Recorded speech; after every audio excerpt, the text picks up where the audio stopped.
যারা টিভিতে নিত্য নিত্য খবর দেখছেন, এই বাংলাদেশে একটা লোককে ধরে আটকে দেওয়া হয়েছে, কি যেন নাম, চিন্ময় কৃষ্ণ প্রভু, আটকে দিয়েছে জেলে। অপরাধ, হিন্দু জাতিটাকে সংঘবদ্ধ করতে চেয়েছে, তাই তো? আচ্ছা, আটকে দিয়ে জেলে রাখা হয়েছে। জেলে ঢুকে যাওয়ার পরে সেই লোকটা বলছে, আমি তো তোমাদের জেলের খাবার খাবো না। বলে কেন? বলে আমি সাধু না, আমি ভগবানকে ভোগ না দিয়ে তো প্রসাদ পাবো না। তা প্রসাদের ব্যবস্থা করো। তা প্রসাদের ব্যবস্থা করতে হবে, সরকার দেখেছে ও যদি মরে যায় তাহলে পুরো বিশ্বে আগুন জ্বলে যাবে, ওকে বাঁচিয়ে রাখতে হবে। তা ওর জন্য প্রসাদ কি মুসলমান রান্না করবে? তার জেলে একটা পূজারি ঠিক করে, বলে যে কোনো পূজারি দিলে হবে না, বিড়িও খাবে, খুন্তিও ঠালবে, আমি তাহলে খাবো না, খাবো না। তা কি করবো? বাবাজি পূজারি ঠিক করো ওর মতো। একটা ছিল, আরেকটা গিয়ে ঢুকেছে,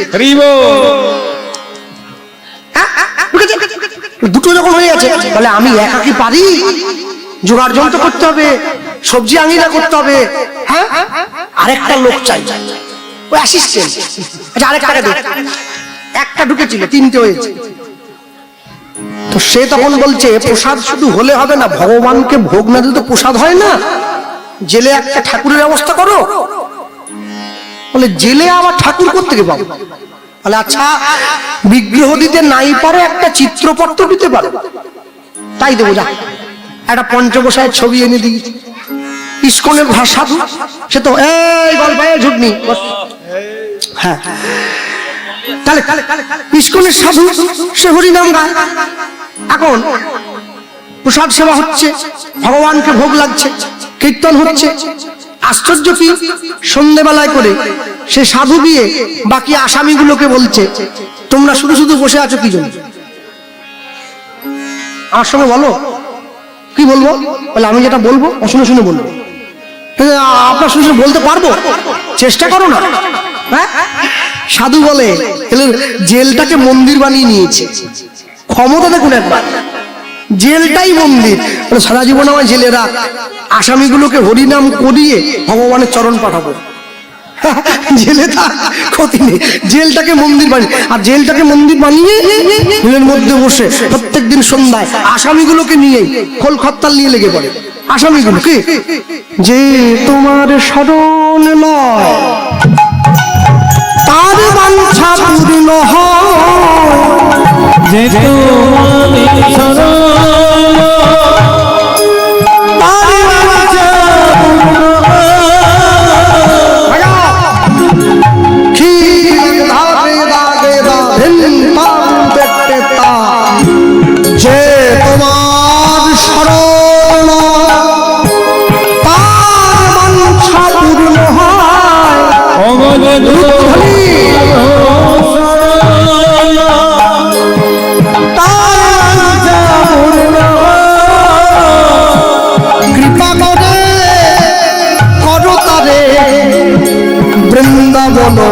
বনবাসী কৃপা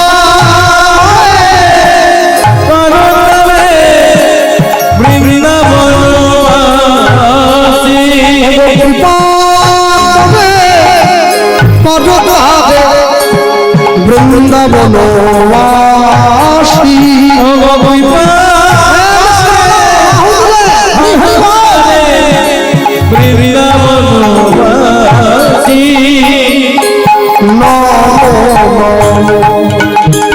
তুলসী কৃষ্ণ প্রিয়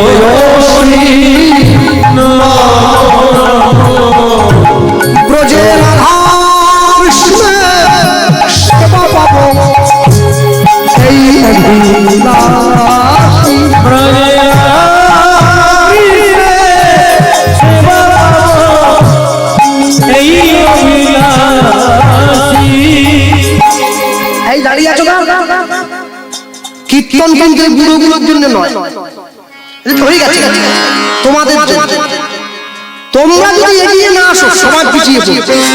কি আমার মাথা মতো করে দাও হে তোমার চরণ ধুলার তলে, কিন্তু যদি আমাকে সাপে কামড় দিতে আসে আমি কি সাপকে বলবো একবার জয় নিতাই বল, একটু পোশাক কি লক্ষ্য শুনবে, সমন দিয়ে চলে যাবে। সেখানে বলবীর চির উন্নত মম শেষ। তোমাদেরকে কীর্তনের মধ্যে ঝাঁপাতে হবে, তবে তো হিন্দু সমাজ রক্ষা পাবে। কি করে পাবে? আর যেই কীর্তন গাইছে আসামিগুলো বলে ঠাকুর আমরা এত কঠিন কঠিন ভাষাগুলো বলতে পারবো না, এই বড্ড শক্ত, পারবি না। তোরা আমার সঙ্গে এটা তো বলতে পারিস, হরে কৃষ্ণ হরে কৃষ্ণ কৃষ্ণ কৃষ্ণ হরে হরে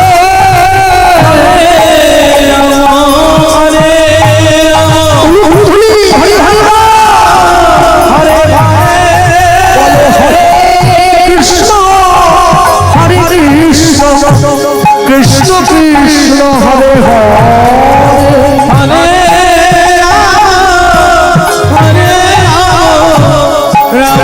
রাম হরে হরে। জেলার সাহেব সে হিন্দু নয়, দাঁড়িয়ে রয়েছে ওই গারদের বাইরে। সে এসে দেখছে বাহ সাধুর ক্ষমতা আছে, হ্যাঁ একবারে একসঙ্গে আসামিগুলোকে নিয়ে ওরা প্রত্যেকদিন মারামারি করে, বেটা দেখে একবারে হরিনাম গাইতে আরম্ভ করে দিয়েছে। আচ্ছা এই ফাঁকে কেউ তো নেই চারদিকে, আমি যদি একটু বলে নিই কেমন হয়? ও জেলাটাও বলে হরে কৃষ্ণ হরে কৃষ্ণ কৃষ্ণ কৃষ্ণ হরে হরে হরে কৃষ্ণ কৃষ্ণ হরে হরে হরে রাম রাম হরে হরে হরে কৃষ্ণ হরে কৃষ্ণ কৃষ্ণ কৃষ্ণ হরে হরে হরে রাম রাম রাম হরে হরে হরে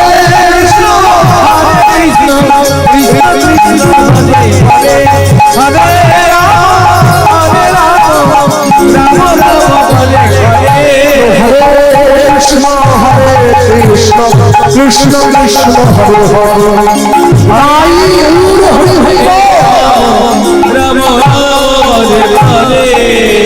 বলো ভাই কলিযুগের পাবন অবতার শ্রী চৈতন্য মহাপ্রভু কি পরম দয়াল নিতাই চাঁদ কি নিতাই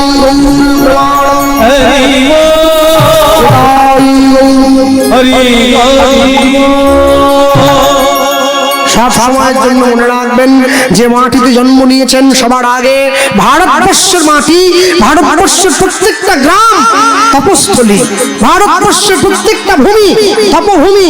তুমি যেইখানে গিয়ে যতবার মাথা নোয়াবে ততবার মাথায় তোমার এই মাটি লাগবে, তুমি জানবে কোনো না কোনো সাধু গুরু বৈষ্ণবের চরণধুলি তোমার কপালে লেগেছে প্রত্যেকবার। এটা অন্য কোনো দেশে তুমি পাবে না, শুধুমাত্র ভারতবর্ষ ছাড়া অন্য কোথাও পাওয়া যায় না। এই হচ্ছে ভারতবর্ষ। দিবে আর নিবে, পেলাবে মিলিবে, যাবে না ফিরে এই ভারতের মহামানবের সাগর তীরে। শুনতে শুনতে গেলে দেখি কীর্তনিয়া বলছে যেইখানে হয় নাম সংকীর্তন সেটাই সে ধাম বৃন্দাবন।